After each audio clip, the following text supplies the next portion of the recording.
ಅರ್ಥ ಮಾಡ್ಕೊಳ್ಳಿ, ಭೂಮಿ ದಯವಿಟ್ಟು ಕೊಡಬೇಡಿ. ನಾನು ಮಂಡ್ಯದಲ್ಲಿ ಒಂದು ಕಾರ್ಖಾನೆ ತರಲಿಲ್ಲ ಅಂತ ಹೇಳಿ ನನ್ನ ಮೇಲೆ ಅಪಾದನೆ ಮಾಡ್ತಾರೆ.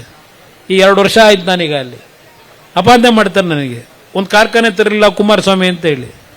ನಾನು ನಮ್ಮ ಅಧಿಕಾರಿಗಳಿಗೆ ಹೇಳಿದೆ, ಎಲ್ಲಿ ಯಾವುದೇ ರೀತಿಯ ಕೃಷಿ ನಡೆಯಲ್ಲ, ಯಾವ ಭೂಮಿನಲ್ಲಿ ಮಳೆಯ ಆಧಾರದ ಮೇಲೆ ಇವತ್ತು ರೈತರು ಬದುಕಲಿಕ್ಕಾಗದೇ ಇರತಕ್ಕಂಥ ಒಣಭೂಮಿ ಇದ್ರೆ ಒಂದು 100 ಎಕರೆನ ನಾನೇನು ನನ್ನ ಇಲಾಖೆಯಿಂದಲೇ 1,000 ಕೋಟಿ ಇವತ್ತಲ್ಲಿ ಇನ್ವೆಸ್ಟ್ಮೆಂಟ್ ಮಾಡಬೇಕು.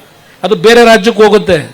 ನಾನು ನಮ್ಮ ರಾಜ್ಯದಲ್ಲಿ ನನಗೆ ಮತ ಕೊಟ್ಟಂತ ಈ ಭಾಗದ ಜನಕ್ಕೆ ಹಿಂಸೆಗೋಸ್ಕರವಾಗಿ ಒಂದು ಕಾರ್ಖಾನೆ ತರೋಣ ಅಂತ ಹೇಳಿ ನಾನು ಎಲ್ಲೂ ಸಹ ಫಲವತ್ತಾದ ಭೂಮಿಯನ್ನ ಇವತ್ತು ಭೂ ಸ್ವಾಧೀನ ಮಾಡಿ ಅಂತ ಹೇಳಿ ಅಲ್ಲಿಯ ಜಿಲ್ಲಾಧಿಕಾರಿ ಮೇಲೆ ಒತ್ತಡ ಹಾಕಿಲ್ಲ.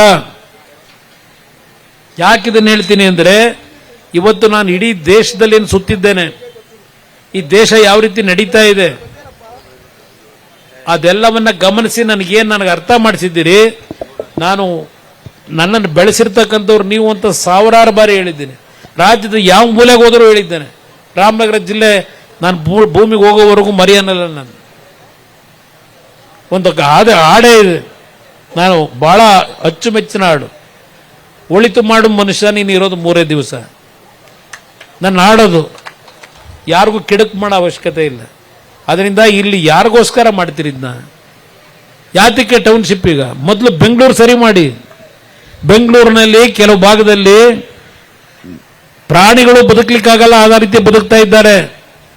ಮೊದಲು ಅದು ಸರಿ ಮಾಡ್ರಪ್ಪ, ಇಲ್ಲಿ ಬಂದು ಆಮೇಲೆ ಮಾಡುವ್ರಿ. ಮಾಡೋದಾದ್ರೆ ಅಲ್ಲೆಲ್ಲೋ ಪ್ರತಿ ವರ್ಷ ಮಳೆ ಆದರೆ ಆ ಸಾಯಿ ಲೇಔಟಲ್ಲಿ ಒಂದೊಂದು ಸೊಂಟದವ್ರಿಗೆ ನೀರು ನಿಂತು ಮನೆ ಬೀಗ ಹಾಕೊಂಡು ಹೋಟ್ಲು ಹೋಗಿ ಜೀವನ ಮಾಡ್ತಾವ್ರೆ ತಿಂಗಳಗಟ್ಲೆ. ಇಲ್ಲಿ ಬಂದು ಏನು ಮಾಡ್ತೀಯಪ್ಪ ನೀನು?